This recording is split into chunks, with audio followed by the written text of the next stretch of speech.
Hey guys, so for most people, a garage is just extra storage. It's like a second-class citizen. But for us car people, we know the garage is a sacred place.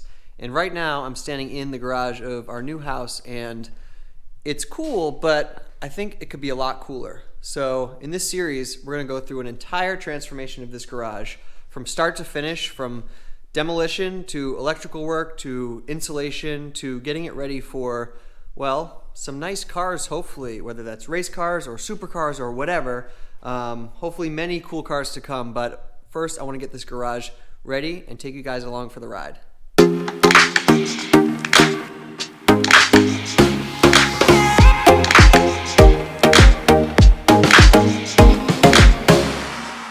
The plan for now is not to make it this pristine, state-of-the-art like Formula One garage. That would be cool. That could be a cool long-term goal. But for now, I'm just trying to get it to a baseline that I feel happy with, that I would feel comfortable with storing my cars in all year round. This is New England, so it gets very cold in the winters, very hot and humid in the summers, and I want it to be temperature controlled and sealed off from the outside as best as possible from rodents and critters and temperature and humidity. So to do that, I'll walk you through kind of the general plan. All right, I'm gonna start off by giving you guys a quick inventory of what we got going on in this garage. It's got a nice cathedral ceiling. But basically, yeah, you walk in or you come in, you got some shelves on the right. These have to go because the garage door is right here. We tried parking on this side when we first moved in. You can barely open the door on this side. So a nice thought, but really not practical. So these gotta come off. These walls have some insulation in them. You can see actually through here this cutout, which could have been an old, I don't know, maybe an exhaust pipe or something. Fiberglass bats are behind some of the drywall in here, like behind here, not behind there, but behind there. So it's kind of haphazardly insulated. And I thought for a little while that maybe we could preserve that, but honestly, it's kind of doing more harm than good. I think it's all gonna come down. So the plan is to kind of demo everything. So take out the shelving, take out all the drywall, the current insulation, drywall over there, take this out, this out. This is a little outdoor kind of like a closet that you access from the driveway, kind of like a good firewood closet. But basically take everything down, take down that bench. It's a nice area for a workbench. Again, in theory it's nice, but it's really dirty. It's old. It had mouse crap everywhere on it when we moved in. Nothing about it I want to really keep. I think we can do a lot better. And it's just going to be easier to put the insulation in when we go to do that. So the plan is to kind of demo everything. Even this drywall, like look, they did a really shoddy job here. Corners were cut. I don't know what's going on behind here. I don't know how much the insulation is actually doing anything. So yeah, all this has to go. In terms of the floors, they're not pretty and have quite a bit of staining. Like, look at that. Do you guys know what that could be from? Is that oil? I don't know what that is. We got some cracking and roughness. What I'm really confused about, I don't understand what's going on the edges here, kind of where they laid the foundation. It looks like they tried to patch up some concrete, but it's just very rough and crumbly, and I hope that's okay, but I'm not quite sure what's going on down there.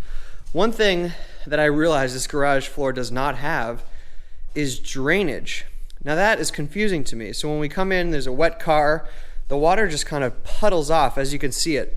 It just kind of puddles over, and it kind of goes to the edge here. You can see some pretty big cracking over here too.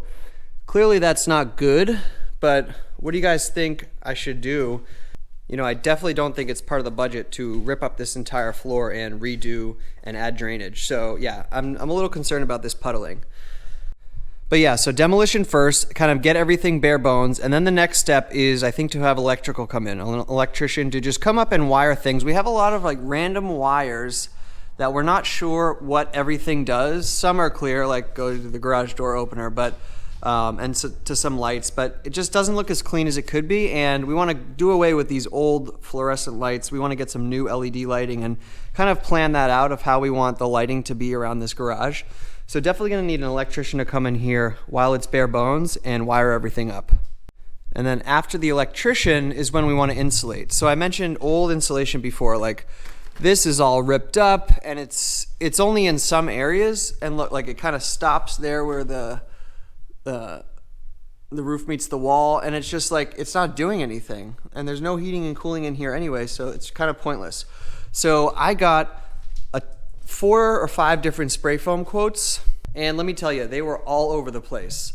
Like the ones that felt more trustworthy and reputable were sky high prices, and other ones that had more reasonable prices, just I didn't feel like I could trust them. And I got quotes that were all over the place for, fiberglass, for blown in, for spray foam, for different insulation systems, bib systems, all different things that I had to read up on and learn. And I walked away kind of more confused than ever, to vent or not to vent. Like this is a cathedral ceiling, and we don't have a ridge vent up there, but we have a gable vent.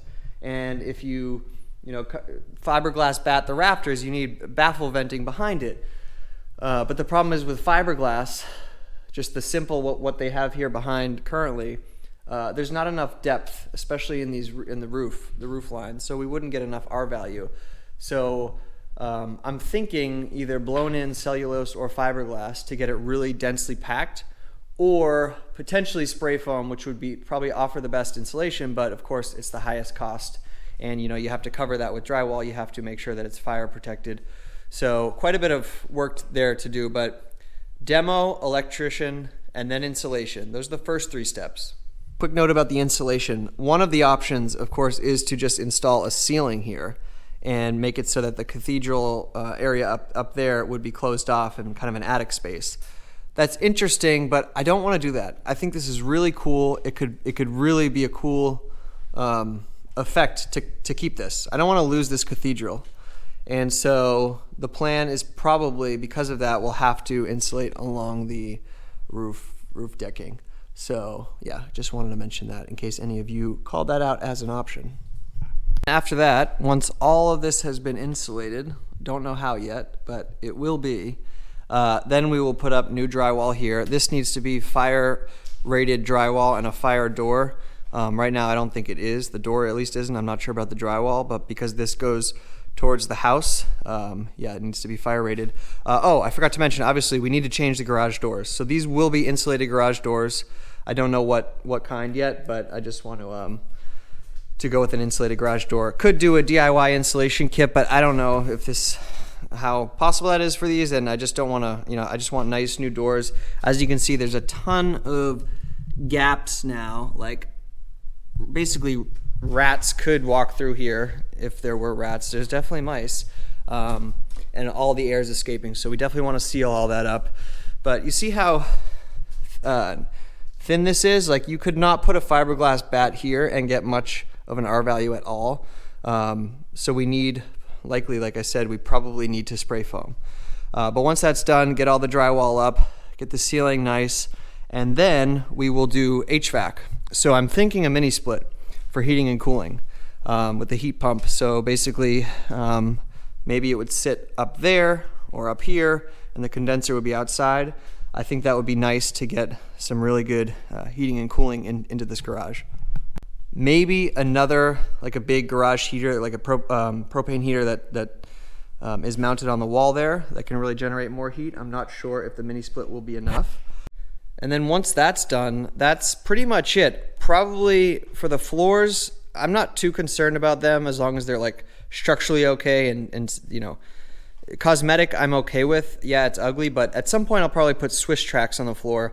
I don't know if I'll go the epoxy route because I actually like the look of Swiss tracks. So we'll probably go that route.